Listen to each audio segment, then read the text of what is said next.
गोमती जी अपनी खाट पर बैठी रोटी का इंतजार कर रही थी। तभी उनकी बहू रोज की तरह आज भी एक टूटी सी प्लेट में 2 बासी रोटी पर थोड़ा सा अचार रखकर उन्हें पकड़ाकर अपने कमरे में चली गई। गोमती जी से सूखी रोटी चबाने में परेशानी हो रही थी, इसीलिए रसोई घर में गई और एक कटोरी में थोड़ा सा दूध लेकर अपने कमरे की तरफ जाने लगी। गोमती जी की बहू अमृता अपनी माँ से फ़ोन पर बात कर रही थी। जैसे ही उसने अपनी सास को कटोरी में दूध ले जाते देखा तो गुस्से में लाल हो गई और अपनी सास के पास जाकर उनके हाथ से दूध की कटोरी छीनते हुए बोली, बुढ़िया तेरी हिम्मत कैसे हुई मेरी बिना इजाज़त रसोई में कदम रखने की, और तेरी हिम्मत अब इतनी बढ़ गई है कि अपने लिए दूध लेकर आ गई। अरे हद हो गई, बुढ़ापे में तो शर्म करो। बच्चों के लिए थोड़ा सा दूध आता है, उस पर भी नज़र गड़ाए रहती हो। इस उम्र में दूध पीकर कौन सी ताकत बढ़ाना चाहती हो। बुढ़ापे में भी जीभ पर लगाम नहीं लगाई जाती। अमृता अपनी सास के हाथ से दूध का कटोरी छीनकर रसोई घर में ताला लगाकर चली जाती है और गोमती जी अपनी बहू का बस मुंह देखते रह जाती है। पास में रखे लोटे में से पानी लेकर रोटी को भिगो भिगो कर जैसे तैसे खा लेती है और अपनी खाट पर लेट जाती है। थोड़ी देर बाद उनका इकलौता बेटा पंकज उनके पास आता है। ओहो बुढ़िया, तेरे पास कुछ पैसे हो तो देना ज़रा, मुझे सब्जी लाना है। बेटे पंकज ने अपनी माँ गोमती जी से गुस्से में कहा तो माँ गोमती देवी जी ने चुपचाप अपने खाट के बिस्तर से नीचे से 200 रुपये का नोट निकाला और बेटे को पकड़ा दिया। बेटे ने नोट पकड़ा, नोट को अलग अलग करके देखा, माँ की तरफ घूरते हुए देखा और कुछ कहे बिना ही चला गया। तभी बहू अमृता भी वहाँ आ जाती है और सास से गुस्से में कहती है कि बुढ़िया अपने बेटे को तो दे दिए पैसे, अब मुझे भी दे, मुझे भी सामान लाने जाना है। सास 500 रुपये बहू को निकाल कर दे देती है। बहू भी पैसे लेकर हाथ में उलट पलट कर देखती है और मुंह बनाकर चली जाती है। यह गोमती जी के बेटे और बहू का रोज़ का काम है। अपनी माँ से कुछ न कुछ पैसे लेते रहते हैं और माँ से बात भी बदतमीजी से ही करते हैं। जब दोनों बेटे बहू पैसे लेकर चले जाते हैं तो गोमती की माँ ही मन में सोचती है कि जीना हराम कर दिया है इन दोनों बेटे बहू ने। जब देखो पैसे लेते रहते हैं और मुझसे ही बदतमीजी से बात करते हैं। हे भगवान, क्या करूं ऐसी नालायक औलाद का। इससे अच्छा तो मुझे बेऔलाद ही बना देता। कम से कम आज मुझे यह दिन देखना नसीब तो ना होता। अब मुझसे और बर्दाश्त नहीं होता है। यह लोग मुझे तिल तिल करके मार ही रहे हैं, लगता है कि मार ही देंगे। हे भगवान, कहाँ जाऊँ, क्या करूँ, कुछ समझ में नहीं आ रहा है। गोमती जी जिस कमरे में रहती थी उसमें पंखा तो क्या, छोटे बेटे ने बल्ब भी नहीं लगा रखा था। बोलता था कि तुम्हारे पंखे और बल्ब से बिजली का बिल ज़्यादा आता है, तुम तो अंधेरे में रह ही सकती हो। जून की तपती गर्मी में गोमती जी कैसे रह रही थी यह तो वही जानती है। हे भगवान, बेटे बहू को मेरा दुख क्यों नहीं दिखता है। अभी गोमती देवी जी यह सब बातें सोच ही रही थी कि तभी बेटा सब्जी लेकर आ गया और माँ की खाट पर रखता हुआ बोला, माँ सब्जी ले आया हूँ, सब्जी काट दो। तेरी बहू बाजार से आकर सब्जी बना देगी और अगर उसे देर हो गई तो तू ही बना देना। मुझे ठीक टाइम पर खाना चाहिए, नहीं तो देख लीजिए कि क्या होगा। गोमती जी धीरे धीरे अपनी चारपाई से उतरती है और अपने कमरे से बाहर आती है और किचन में जाती है और वहाँ से चाकू और बर्तन लाकर उसमें सब्जी काटने बैठ जाती है। गोमती जी सब्जी काटकर अमृता के आने का इंतज़ार करने लगती है, परंतु काफ़ी देर तक भी जब अमृता नहीं आती है और बेटे के खाने का समय होने लगा था तो सब्जी उठाकर खुद ही किचन में जाती है और उसे बनाने लग जाती है। सब्जी तो उन्होंने बना ली थी, परंतु अभी तक भी अमृता बहू बाजार से नहीं आई थी।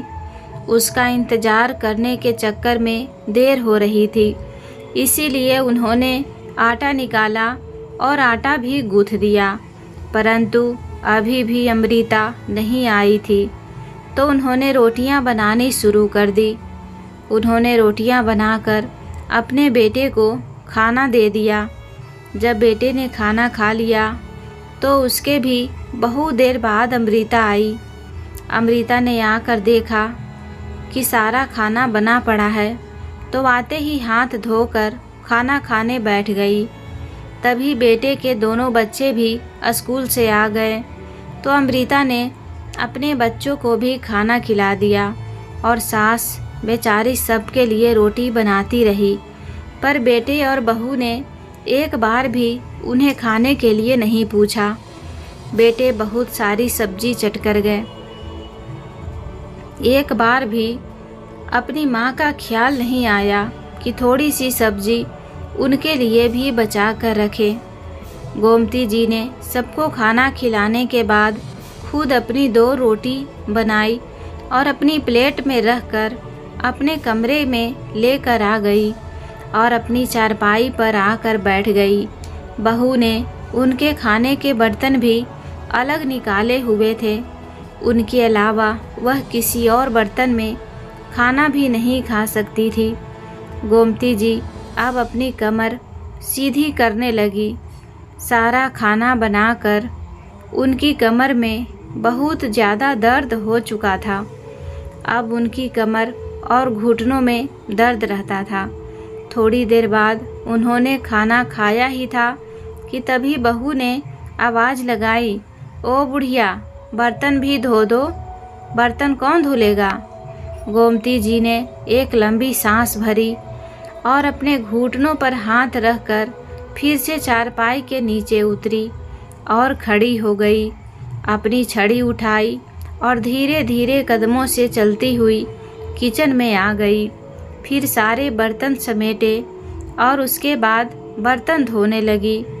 बर्तन धोने के बाद बहू फिर से आई और कहने लगी कि किचन की सफाई भी कर देना। गोमती जी ने पहले बर्तन साफ़ किया, उसके बाद किचन की पूरी अच्छे से सफाई भी की। किचन की सफाई करने के बाद गोमती जी बहुत ज़्यादा थक चुकी थी। धीरे धीरे कदमों से चलते हुए फिर से अपने कमरे में आई और आकर अपनी चारपाई पर बैठ गई। अभी गोमती जी सोच ही रही थी कि थोड़ी सी कमर सीधी कर लूं, थोड़ा लेट जाऊं, तभी आराम मिलेगा। तभी देखा घर में बहू के मेहमान आ रहे हैं। बहू की बहन आ रही है। अमृता अपनी बहन को देखकर बहुत ज़्यादा खुश हो गई। अपनी बहन को पानी पिलाया। खाने का टाइम हो रहा था और घर में इतनी सब्जी थी नहीं कि मेहमानों को खाना खिलाई जा सके। अमृता की बहन अपने पति और 2 बच्चे के साथ आई थी। खाना दोबारा से बनाना ही पड़ेगा। तभी पंकज ने गोमती जी के पास आया और कहने लगा, माँ, पैसे निकाल, घर में मेहमान आए हैं, नाश्ता भी लाना है और किचन का कुछ सामान भी लाना है और कुछ पकाने के लिए भी लाना है। माँ ने पंकज को 1000 रुपये निकाल कर दे दिए। पंकज जल्दी जल्दी बाहर गया और पकने के लिए सब्जी और नाश्ते का सामान उठा लाया और लाकर माँ के पास आया और कहने लगा, बुढ़िया, चल अब जल्दी उठ, फटाफट से खाना बनाओ। अमृता तो मेहमानों के पास बैठी है। वो खाना बनाएगी क्या? तू ही बना और जल्दी जल्दी बनाना। बेचारी गोमती जी बेटे के बात सुनकर हक्का बक्का रह गई। तो वह अभी इतना थक गई थी कि और अब इन लोगों के लिए भी खाना बनाना पड़ेगा। बेचारी गोमती जी अपनी थकी हुई और दर्द वाली कमर के साथ धीरे धीरे चलती हुई किचन में आ गई और सब्जी काटने लगी और बाकी का काम भी करने लगी। तभी बहू किचन में आई और कहने लगी कि बुढ़िया जल्दी जल्दी हाथ चलाओ और अच्छा सा खाना बनाना, मेरी नाक मत कटवा देना। कहकर अपनी बहन के पास अपने कमरे में जाकर बैठ गई। गोमती जी जल्दी जल्दी हाथ चलाने लगी, परंतु जल्दी जल्दी में उनसे पूरे काम गड़बड़ हो रहे थे। अब पहले वाली बात नहीं रह गई थी गोमती जी में। अब बूढ़ी हड्डियों में इतना काम नहीं होता था। फिर भी गोमती देवी जी जल्दी जल्दी करके सब्जी, दाल चावल, पनीर, रायता, पापड़, सलाद तैयार कर देती है। बहू बीच में आकर देख रही थी कि सास काम कर भी रही है या नहीं कर रही है। जब सारा खाना तैयार हो जाता है तो अमृता सारा खाना उठाकर ले जाती है। गोमती जी 2 बार खाना बनाकर बहुत ज़्यादा थक चुकी थी। वह किचन से निकलकर फिर से अपने कमरे में आकर अपनी चारपाई पर बैठ जाती है। थोड़ी देर बाद बहू फिर से गोमती जी के पास आती है और कहती है कि बुढ़िया अब जल्दी से सारे बर्तन धो दे और उसके बाद चाय भी बना देना और नाश्ता तैयार कर देना। अमृता ऑर्डर पर ऑर्डर दिए जा रही थी। ऑर्डर देकर फिर से अपने कमरे में जाकर अपनी बहन के पास बैठ जाती है। गोमती जी फिर से अपनी कमर को पकड़कर उठती है और सीधे सीधे चलकर किचन में जाकर सारे बर्तन धोती है। बर्तन धोकर फिर चाय बनाती है और नाश्ता तैयार करती है। फिर बहू आती है और सारा नाश्ते का सामान उठा कर ले जाती है। अमृता ने एक बार भी अपनी सास को खाने और नाश्ता के लिए नहीं पूछा था। उसने एक बार यह भी नहीं कहा था कि माँ जी आप भी आ जाइए, मेहमानों के पास बैठिए, मेहमानों के साथ खाना खा लीजिए, नाश्ता कर लीजिए, जबकि सारा खाना और नाश्ता गोमती जी ने ही तैयार किया था। शाम के समय उसकी बहन चली जाती है। खाना इतना बच गया था कि किसी को खाना बनाने की ज़रूरत नहीं थी, वरना फिर से गोमती जी को खाना बनाना पड़ता। रात हो चुकी थी और गोमती जी थक कर चूर हो चुकी थी। उनकी तो अब हिलने तक की हिम्मत नहीं हो रही थी। दोपहर को उन्होंने 2 रोटी ही खाई थी। उसके बाद से उन्होंने कुछ भी नहीं खाया था। उन्हें यह बहुत तेज भूख लग रही थी, परंतु उनसे उठा नहीं जा रहा था। उन्हें खाना देगा भी कौन? बेटे और बहू से तो यह उम्मीद की ही नहीं जा सकती थी कि वह उन्हें खाना देंगे। पूरा दिन बेटी और बहू ने काम कर करके उन्हें निहाल कर दिया था। अपनी बेबसी और लाचारी पर उन्हें बहुत अफसोस हो रहा था। उनके बेटे और बहू ने तो उनका जीवन नरक बना डाला था और उन्हें समझ नहीं आ रहा था कि इस नरक जैसे जीवन से वह कैसे छुटकारा पाए। उनकी आंखों से निरंतर ही अश्रुधारा बहे जा रही थी। उनका हृदय बेटे बहू के अत्याचार से के चलते छलनी हो गया था। आज गोमती जी अपनी खाट पर बैठी अपने पति रामजतन जी की तस्वीर को देखे जा रही थी और उनकी आंखें आंसुओं से भीगी हुई थी। आज उनको अपने पति की बहुत ज़्यादा याद आ रही थी। वह सोच रही थी कि रामजतन जी कितने अच्छे, संस्कारी, दयालु, विनम्र और बुद्धिमान व्यक्ति थे। पता नहीं मैंने कौन सा पाप किया है जो इस नालायक ने कोख से जन्म लिया है। अपने पिता के गुण तो इसमें दूर दूर तक नहीं है। रामजतन जी तो अपने माता पिता का कितना सम्मान करते थे, अपने माता पिता की कितनी सेवा करते थे। और यह नालायक पंकज दिन रात मेरे साथ बदतमीजी करता है। सेवा तो यह क्या खाक करेगा। रामजतन जी अपने माता पिता के इकलौते संतान थे और यह पंकज भी मेरे इकलौते संतान है। मुझे तो इसे अपना बेटा कहते हुए भी शर्म आती है। जैसा यह है वैसी ही इसकी पत्नी है। अब तो मुझसे और बर्दाश्त नहीं होता है। मैं थक चुकी हूँ अब इसकी बदतमीजी और अत्याचार सहते सहते। रामजतन जी तो इतने बुद्धिमान थे, अपनी मेहनत के बल पर सरकारी नौकरी हासिल की और यह नालायक कुछ भी कमा कर नहीं। ऐसे तो कोई प्राइवेट नौकरी भी नहीं देता। सरकारी नौकरी क्या खाक मिलेगी इसको। एक तो प्राइवेट नौकरी करता है और इस पर से आए दिन छुट्टी करता रहता है और जो थोड़ा बहुत कमाता है वह नशे में उड़ा देता है। वह तो शुक्र है भगवान का कि मेरे पति की पेंशन आता है जिससे मैं अपना खर्चा पूरा कर लेती हूँ, वरना यह तो मुझे भूखे ही मार देता। लेकिन यह पेंशन भी तो मेरे पास नहीं छोड़ता, घर का सारा खर्चा भी मुझसे ही कराता है। हे भगवान, मुझे कोई रास्ता दिखाओ जिससे मैं इस नरक जैसी ज़िंदगी से बाहर निकल सकूं। गोमती जी रोए जा रही थी और यह सब कुछ सोचे जा रही थी। तभी पंकज बाहर से आता है। वह नशा करके आया था और आकर घर में हंगामा करने लगता है। उसका रोज़ाना का काम था। वह रोज़ाना नशा करके आता था और आकर घर में 1-2 घंटे हंगामा करता था और जब थक जाता था तो पढ़ लिख कर सो जाता।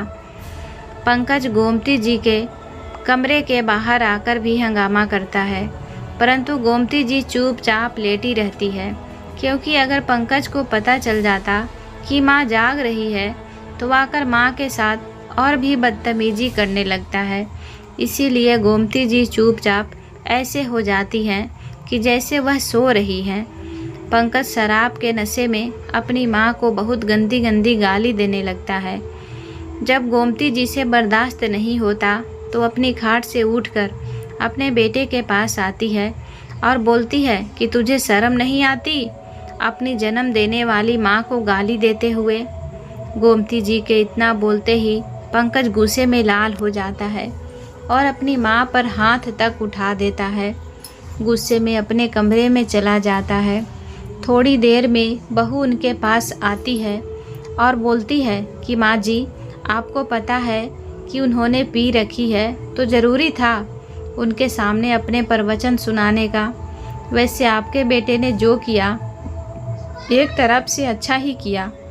अब आप कुछ बोलने से पहले थोड़ा सोचेंगे।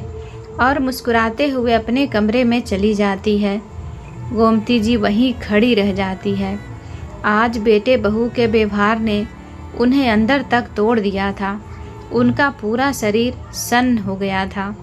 तो अपने कमरे में जाती है और अपने पति की तस्वीर के आगे दहाड़े मार मार कर रोने लगती है। क्यों छोड़कर चले गए आप मुझे? काश आपकी जगह मैं चली जाती। उनके आँखों से लगातार आंसू निकले जा रहे थे। आज गोमती जी का धैर्य जवाब दे गया था। अब यह सब कुछ उनके बर्दाश्त की सीमा से बाहर हो गया था।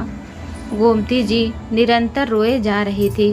उनकी आंखों में पता नहीं इतने आंसू कहाँ से आ रहे थे जो कि रुकने का नाम नहीं ले रहे थे। एक तो भूख का दर्द, ऊपर से बेटे की बदतमीजियाँ और अत्याचार का दर्द। बूढ़ी हड्डियाँ कब तक सह पाती? पता नहीं कितने घंटों तक वह लगातार रोती रही। जब रोती रोती थक गई तो उन्होंने अपने पति को याद किया। उनके पति एक दृढ़ निश्चय वाले व्यक्ति थे। एक बार जो निश्चय कर लेते थे उस पर रहते थे। गोमती जी ने भी मन ही मन एक दृढ़ निश्चय किया। उन्होंने घंटे में समय देखा तो रात के 2 बज रहे थे। अपनी चारपाई से हिम्मत करके धीरे धीरे उठी और किचन में जाकर पहले उन्होंने खाना खाया। खाना खाने के बाद बूढ़ी हड्डियों में सूजन सी आई। उसके बाद धीरे धीरे चलती हुई अपने कमरे में आई और अपना सामान इकट्ठा करने लगी। उन्होंने अपने कपड़े, घर के कागजात, जेवर, रुपया पैसा जो भी उनके पास था एक बैग में रख लिया और बैग तैयार करने के बाद अपनी चारपाई पर आकर लेट गई और सुबह होने का इंतज़ार करने लगी और थोड़ी देर के लिए सो गई। थोड़ी देर सोने के बाद ही गोमती जी 5 बजे से पहले ही जाग गई और सुबह 5 बजे उन्होंने अपना बैग लिया और चुपचाप अपने घर से निकल पड़ी। गोमती जी घर से गांव के लिए निकल पड़ती है। काफ़ी समय पश्चात गांव का रुख किया था। जैसे तैसे गांव का सफ़र कर रही थी। बचपन की यादों की एक एक तस्वीर उनकी आंखों के सामने उभर रही थी। क्या दिन थे वो, जब गांव की सारी लड़कियां गांव की गलियों में ठिठकोलियां करती फिरती थी, सारे काम काज भी करती थी और मस्ती में भी कमी ना आई थी। खट्टी मीठी यादों को याद कर गोमती जी के होठों पर मुस्कान आ रही थी। जैसे ही गांव की ज़मीन पर पैर रखा तो हृदय की गति तेज होने लगी। चलती रही तो रास्ते में सभी गांव वाले एक एक कर मिलते हैं।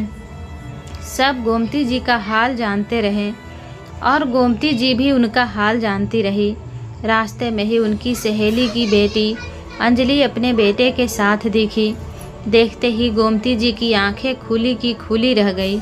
उन्होंने देखा उनकी सहेली की बेटी सफ़ेद साड़ी में थी। तभी अंजलि की नज़र भी गोमती जी पर पड़ती है। गोमती जी से उसे देखकर ठिठक गए। अंजलि उसके पास आई, उनके गले लगी, हाल चाल जाना। गोमती जी एकटक अंजलि को देखती रही। अंजलि उन्हें कहा, गोमती आंटी जी क्या हुआ? गोमती जी बोली, बेटा यह सब क्या है, तुम सफ़ेद लिबास में कैसे? अंजलि कहती है, आंटी यह तो मेरा भाग्य है। भाग्य? कैसा भाग्य? गोमती जी चौंक कर पूछती है तो अंजलि कुछ नहीं बोलती है। गोमती जी उसका हाथ पकड़कर कहती है, चल पहले घर चल तब बताना मुझे। उसका हाथ पकड़कर घर ले चलती है जहाँ उनके भाई भाभी रहते हैं। भाई घर में नहीं थे। भाभी से मुलाकात होती है। गोमती जी की भाभी अच्छे स्वभाव की महिला थी। वह देखते ही अपनी ननद के गले लगी और बोली, दीदी आप तो काफ़ी समय बाद आई हैं। हम तो राहें तकते थक ही गए थे। बस घर की जिम्मेदारियां में कहाँ निकलना होता है। आज भी बड़े मुश्किल से निकल कर आई हूँ। उनकी भाभी अंजलि का भी हाल चाल जानती है। फिर उनके लिए खाने का इंतज़ार करने लग जाती है। गोमती जी अंजलि को अपने पास बैठाती है और अंजलि के 2 साल के बेटे मुन्ना को अपनी गोदी में बैठा लेती है और उसे पूछती है कि अब बता, मुझे यह सब क्या है और कैसे हो गया? मुझे तो इस बारे में कुछ पता ही नहीं है। अंजलि दुखी मन से जवाब देती है, आंटी जी अभी 4 महीने पहले की ही बात है। मुन्ना के पापा का एक्सीडेंट हो गया। बाइक पर थे, शाम के समय काम से घर आ रहे थे। ट्रक ने टक्कर मार दी। वहीं के वहीं तभी उनकी मृत्यु हो गई। जब हमें पता चला हम वहां पहुंचे तो उनमें कुछ ना बचा था। उनके घर वाले मुझे अभागन मानते हैं। मुझे घर से भी निकाल दिया। अब मैं मुन्ना बिल्कुल अकेले हैं। गांव के सरपंच ने ही मुझे घर सर छुपाने की छत दे रखी है। लिफाफे बनाकर थोड़ा बहुत काम करके इसे पाल रहे हैं। अभी मेरा बच्चा छोटा है, अकेला भी नहीं छोड़ सकती, इसीलिए घर पर लिफाफे बना देती हूँ। कहते कहते अंजलि की आंखों से आंसू बहने लगे। उसकी माँ गोमती देवी जी की बचपन की सहेली थी। अंजलि अपनी माँ की इकलौती संतान थी। बाप का देहांत 2 वर्षों पहले हो चुका था। माँ ने भी अंजलि को पाला पोसा, उसकी शादी की और शादी के 3 महीने बाद उसे कैंसर जैसी बीमारी ने घेर लिया। इसके इलाज में सब जमा पूंजी, घर बार सब लगा डाला, किंतु वह बच नहीं पाई और एक दिन वह चीर निद्रा में लीन हो गई। अब अंजलि के पास उसकी माँ का घर भी नहीं था। घर बेचकर उसने अपनी माँ के इलाज में सब पैसे लगा दिए थे। तो अब अंजलि की ऐसी दुर्दशा हो गई है कि ना किसी को कुछ बता सकती है और ना बच्चा छोटा होने के कारण कुछ कर सकती है। अंजलि बहुत संस्कारी गुणी लड़की है। वह बिल्कुल अपनी माँ की प्रति छाया है। गोमती जी उसे अपने सीने से लगा लेती है, उसे चुप कराती है। उसकी बातें सुनकर गोमती जी की आंखों में भी आंसू आ जाते हैं। वह उसके सर पर हाथ रखती है, कहती है कि तू क्यों चिंता करती है मेरी बच्ची, मैं हूँ तो सही, तेरी माँ हूँ, मेरी बच्ची है। यह मत सोचना कि तू अकेली है, देख मैं हूँ ना तेरे लिए, भगवान ने मुझे तेरे लिए ही भेजा है। आप चिंता मत कर, सब ठीक हो जाएगा। गोमती जी अंजलि को सांत्वना देती है। तभी उनकी भाभी खाना ले आती है। सब मिलजुल कर खाना खाते हैं। फिर अंजलि कहती है कि आंटी जी अब मैं जाती हूँ, थोड़ा काम करना है। गोमती जी कहती है कि ठीक है बेटा, अभी तू जा, मैं कल तेरे पास आऊँगी। ठीक है आंटी जी, कहकर अंजलि अपने बेटे को लेकर चली जाती है। फिर गोमती जी अपनी भाभी से बात करती है। बात करते करते रात हो जाती है। रात में गोमती जी गहरी नींद में सोच रही थी। उनके कानों में अंजलि के शब्द गूंज रहे थे। उन्हें अपनी सहेली और उसकी बेटी अंजलि याद आ रही थी। वह कभी अतीत में डूब जाती, कभी वर्तमान में, तो कभी भविष्य का सोच जाती। कभी अपने बेटे बहू के नीचे कम याद आते तो कभी अपने पति को याद करने लगती। गोमती जी पूरी रात इसी असमंजस में थी और बेचैन होती रही। तभी उनके दिमाग में एक विचार आया। उस विचार के आते ही उन्होंने गहरी सांस भरी। उस विचार ने उन्हें सांत्वना दी और फिर आराम से सो गई। सुबह सवेरे उठी, नहाई धोई, पूजा पाठ किया, नाश्ता किया और फिर अंजलि के घर जा पहुंची, जो सरपंच ने उसे दिया हुआ था। देखते ही गोमती जी के रोंगटे खड़े हो गए। कच्चा सा मकान, अंधेर कोठरा सा छत, जिसमें बारिश का पानी भी आता होगा, और अंजलि उस छत के नीचे अपने बच्चों के लिए लिफाफे बनाने में लगी हुई थी।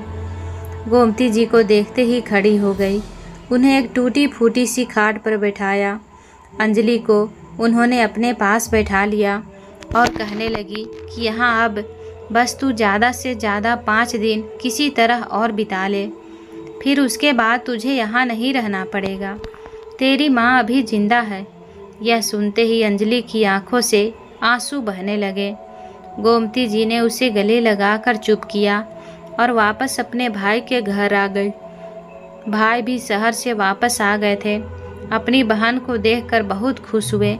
फिर गोमती जी अपने घर के लिए गांव से निकल पड़ती है और आते ही सबसे पहले न्यायालय से अपना पेपर वर्क पूरा करके अपने बेटे और अपनी जायदाद घर मकान से बेदखल करके अपनी जायदाद का वारिस अंजलि को बना देती है, क्योंकि गोमती जी के बुरे समय में उनकी सहेली ने उनका बहुत साथ दिया था और अंजलि भी उनसे अत्यधिक प्रेम करती थी।